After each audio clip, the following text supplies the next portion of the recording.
د کہانی شروعات د پخوا زمانې نه کیږي چې په دې وخت کې د یو غټ او طاقتوري قبیلې مشر خپل زوی د ښځې کولو دپاره په یو لوی او غټ سفر باندې راوتلو. په دغه سفر کې د سړي خپل زوی هم شامل و چې ډېرې سختو تکلیفونه پس دوی د خپل د یو ملګري خواله ورسېدو. هغه ته دا خبره وکړي زه خپل زوی له د یوې غټې او طاقتوري قبیلې جینۍ کول غواړم، خو په دې سره تیموجین خپل پلار ته ووایي زه به خپله ښځه په خپله ځان له ګورم. په سبا باندې د ده پلار ملګري د هغې ټولې قبیلې ماشومانې دغه د وړاندې نه ودرېد چې په هغې جینکو کې هغه جینۍ ځان دپاره خوښه کړي، کله چې په اول کې هغه سره یې میلاو شوې وه. دوی په هغې ځای کې خپل زوی له واده وکړي، خو هغه جینۍ هم په هغې ځای کې پرېږدي، ولې چې د هغوی دا رواج و چې 15 کاله پس به موږ په دغه جینۍ پسې راځو. بله غونډه کې مخکې تلو سره دوی د آرام د کولو فیصله وکړي او په هغه ځای کې د دمې دپاره ایسار شي چې په دې وخت کې دوی ګوري چې زموږ سره یو بله قبیله هم موږ سره په خوا کې ایساره شوې ده. دغه قبیلې سردار د تیموجین د پلار دپاره د اوبو یو ډک جام راولیږي کوم چې به د دوستۍ علامت ګڼل کېده، یعنی موږ ستاسو دشمنان نو. د هغې په جواب کې د تیموجین پلار هم څه خوراک د هغه دپاره ولیږي. په دې وخت کې د هغه یو کس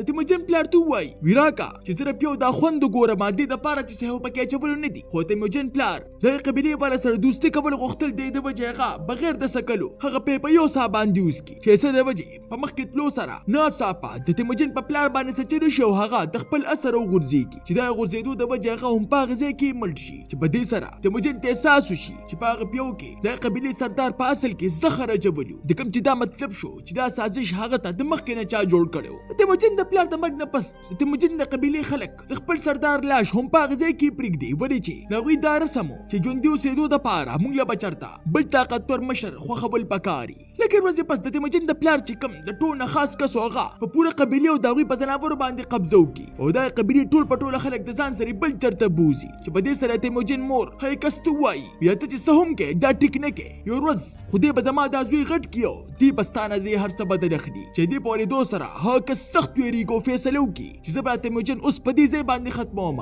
خو دې سره د هغوی د قبیلې دا روایت و چې موږ چېرې هم ښځې او ماشومان نه وژنو او چې کله هغه د تیموجین قد ناب کړي نو ولې چې هغه لا ورکوټ و دې د وجې هغې په مجبورۍ کې پرېږدي. خو په تلو تلو کې هغه ورته دا هم ووایي زه به په روان کال باندې راځم او دې به خامخا وژنم. په دې کې وخت تېرېږي او په دغه ځای کې د یخنۍ موسم راشي. د تیموجین دپاره په دغه ځای کې د پټېدو هېڅ څه ځای نه و چې صرف چې ده ته خپل پلار بار بار رایادېده. په دې وخت کې ته خپل پلار یوه خبره رایاده شي چې که چېرې هم ته په خپل ژوند کې چېرته یوازې شو یا چېرته سخت وخت باندې راغی نو دا یې غر د پاسه نه لاړ شه او د خپل خدای نه مرسته وغواړه. په دې سوچ باندې دی د غرونو په اړخ باندې بر روان شي چې په لاره کې د ده خپه په پستۍ بورې باندې راشي او هغه په وره کې دننه لاړ شي. چې کله په هغه ځای کې ډوبېدو والی یو ناڅاپه هغلته کې یو هلک راشي او د زندګي بچ کړي. هغه هلک ډېره ځان سره خپل کور ته بوځي چېرته کې چې ده یو بل ټور هم په هغه ځای کې موجود و. په هغه ځای کې هغه دواړه وروڼه د سره یو عجیبه رسم وکړي. هغوی د پیو په جام کې د خپل لاسونه ور واچوي په دې خبره باندې ویدا اوس کا په دې سره به ته هم زموږ ورور شي چې تیموجین هم دغسې وکړي او اوس هغه درې واڼه د هغوی مطابق سکرونه جوړ شي. په سبا باندې د ده پلار هم هغه خاص کس د دوی کلي ته راشي او په ده پسې په ګرځېدو شي چې کله هغه تیموجین گیر کړي نو واپس هغه د ده قد ناب کول شروع کړي چې یو ځل بیا د هغه قد د ټانګې د پای نه کم وخېږي چې په دې سره هغه فیصله وکړي ویسې هم د ده قد له غونته کې پاتې دي د ده رغټېدو پورې دې به زه قید ساتم. هغه تیموجین په غاړه کې یوه درنه د اوسپنې تخته ور واچوي او د هغه نه خپل قیدي جوړ کړي. د هغه په قبیله کې یو رحمدله سړی به هم اوسېده چا چې به هره ورځ تیموجین له خوراک ورکو او د هغه په مری کې چې به کوم هم زخمونه جوړېدل په هغې باندې به ورله مرهم لګول. وخت تېرېږي یو ورځ په دغې قبیلې باندې تیز باران را شروع شي چې سره به چې د هغې قبیلې ټول په ټوله خلک خپلو خیمو ته ورننوځي. هغه سړی د دې موقع د فایدې په اخیستو سره په ده باندې دومره زړه خفه شي چې تیموجین را ازاد کړي. په دې خبره باندې به دې ځای نه منډه کړه. تیموجین په منډه کې د هغه ځای نه ډېر لرې راشي دومره لرې چې غرونو ته ورسي د کوم په باره کې چې ده ته خپل پلان خبره کړې وه. په هغه ځای کې هغه ته یو ګیدړ په نظر راشي او په دغه وخت باندې دغه د مرۍ نه هغه تخته خود په خود وغورځېږي. په دې کې بلها کلونه تېر شي اوس تیموجین په یو غټ هلک کې بدل شي. خو دې سره دغه دښمنان په هغه پسې هم هغسې لګېدلي وي چې ډېرو منډو تړونو نه پس اخر هغوی له په لاس ورشي او د ده نه دوباره خپل قیدي جوړ کړي. په دې وخت کې د عمر او طاقت دواړه برابر شوي وو چې سره به چې اوس د ده د مرګ خطر هم سیوا شوې وه. تر پلار د ټول نه خاص کس ده ته ووایي زه به تا اوس نه وژنم، زه دا غواړم چې تر مرګ نه مخکې زما د وړاندې نه ما نه په جړا جړا کې د خپل زندګۍ خیر وغواړې چې په دې سره تیموجین ورته ووایي د هغې نه ښه دا ده چې زه په خوشي باندې خپل ځان وجما کته مان دا سر هم قلم کې زبدرنا بیا هم مافیونه غواړم چې دې پورې دو سره هغه سخت په غوسه کې راشي په دې خبره باندې ما خدا غوښتل چې تا بس یو کلب باندې وجما خو سپ تاسو په تلټکو باندې مړ کوم یو شپه کله چې د قبيله ټول پټول خلک په خپل خوشاله کې مشغولو په دې وخت کې یو نشي کس د خواله راشي تیموجن د موقع نه فایده واخلي او کس دراګیرورو نه پس په خپل تختې باندې په داسې گزارونه وکړي د سره ودی چې هغه هم په غزه باندې مړ شي او په دې سره تیموجن یو ځل بیا خپل ځان را آزاد کی دا ځاتې نه پس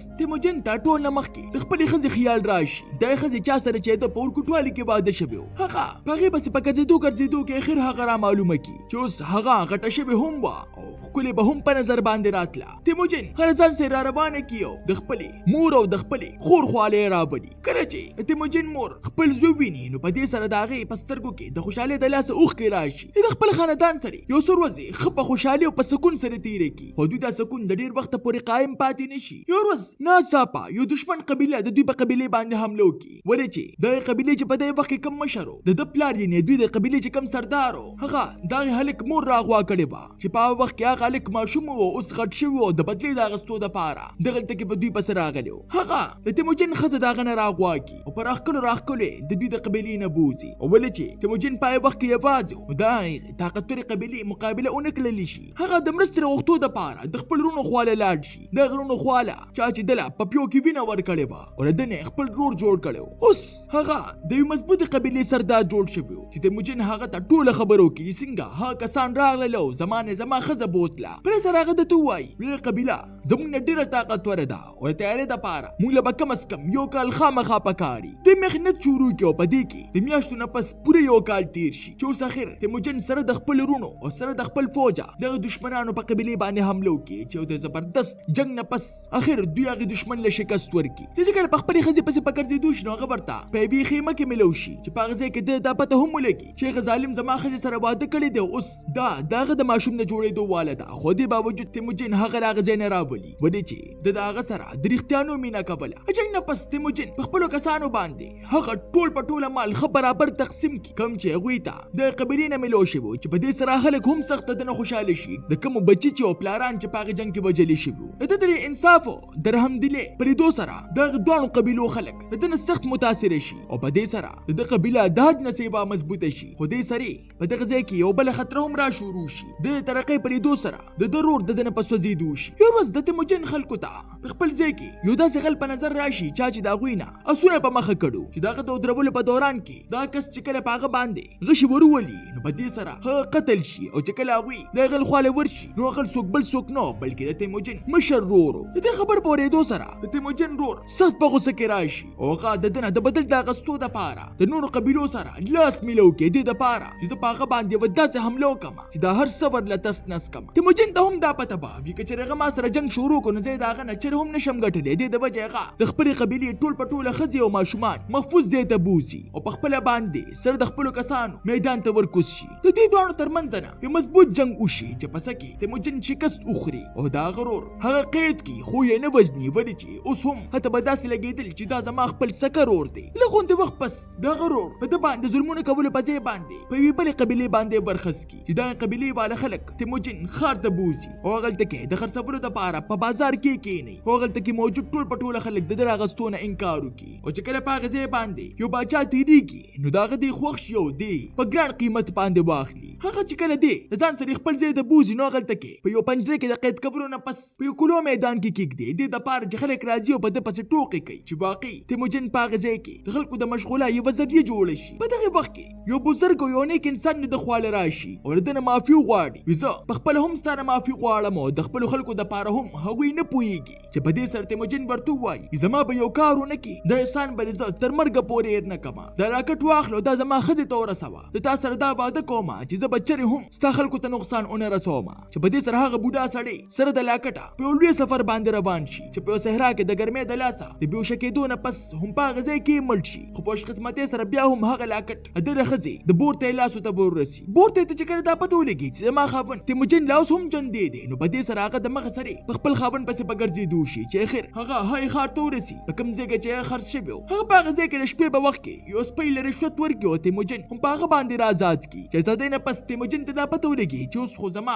د خیر سره یو زوی هم دی او یو لور هم، اوس خو زما خاندان مکمل شو. څه وخت پورې د خپل خاندان سره ډیر ښکلی وخت تیر کړي. یو ورځ بورته د تو وای ټول پټول سرداران یو شان دي، هغوی د طاقت د حاصلولو د پاره یو بل وژني چې دا خبره په تیموجن باندې ډیر غټ اثر وکړي. په سوچ کې لاړ شي او هغه یو غټه فیصله وکړي. خپل خاندان د پاره پرېږدي چې زه به خپل ټول پټول خلک راوځي کومه د پاره چې زه خپل غټ سلطنت جوړ کما چې دا غوي مقابله بیا په دې دنیا کې څوک هم نشي کولی. هغه درې اصول جوړ کړي چې موږ به نه ماشومان ته نقصان ورسوو نه ښځو ته، موږ به دشمن سره د خپلې اخري ساه پورې جنګیږو، او بل دا د خپلو سردارانو سره به چېرې هم غداري نه کوو په یو قیمت باندې هم نه. تیموجن په مزه مزه باندې خپل فوج جوړ کړي او ځان سره دیو نه پس مسلسل بل قبیله شاملوي. خو دې سړي په دې وخت کې د مخې ته د ټول نه غټ رکاوټ څوک بل څوک نه بلکې د خپل سکر ورو چې دغه د مقابلې دپاره خپل فوج میدان ته راولي. او تیموجن بیا هم هغه سره جګړه کول نه غوښتل، خو ناڅاپه په دې وخت کې د درو په باندې حمله وکړي. د دواړو ترمنځ نه یوه زبردست جګړه وشي چې اخر په هغې مقابله کې تیموجن ګټه ترلاسه کړي. هغه د خپل ورور د فوج د وژلو په ځای باندې په خپل فوج کې ځان سره شامل کړي او معاف یې کړي، او په دې سره د هغه طاقت یو په ډبل شي. تیموجن چې کله د خپل ورور خوا لاړ شي نو هغه ته ووایي یو بل سره په جګړه کولو کې هیڅ څه ګټه نشته، راځه چې دواړه یو شو دا جنګ ختم کو. چې دې په جواب کې د ورور د ته ووایي وي که چېرې زه په دې وخت کې ستا په ځای ومه نو ما به دغې فوج سرونه قلم کړو، چې دې نه موږ ته دا پته ولګي چې دغه دواړو وروڼو سوچونه په مکمله توګه باندې بدلو، چې څه د وجې هم د خپل نیک سوچ د وجې تیموجن دغه لوړ مقام ته ورسېده. په آخر وخت کې تیموجن خپل ورور معاف کړي، او په آخره کې تیموجن خپل قام له تر دې حده پورې ترقي ورکړي چې د هغوی د چنګیز خان نوم ورکړي، او په دې سره هغه د منګولو د ټولو نه عظیم او طاقتور باچا جوړ شي. تاسو ته دا نانۍ کهاني څنګه ولګېده؟ ما ته خپله قیمتي رایې په کمنټ کې ضرور راکړئ، او که چېرې تاسو نورې هم داسې کهانۍ کتل غواړئ نو زموږ دویم چینل آی موویز 2.0 هم در سره سبسکرایب کړئ، د کوم لینک چې به تاسو ته په ډسکرپشن کې میلو شي. ملاویږو به په یوه نوې ویډیو سره، ما له راکړئ اجازت. بای بای.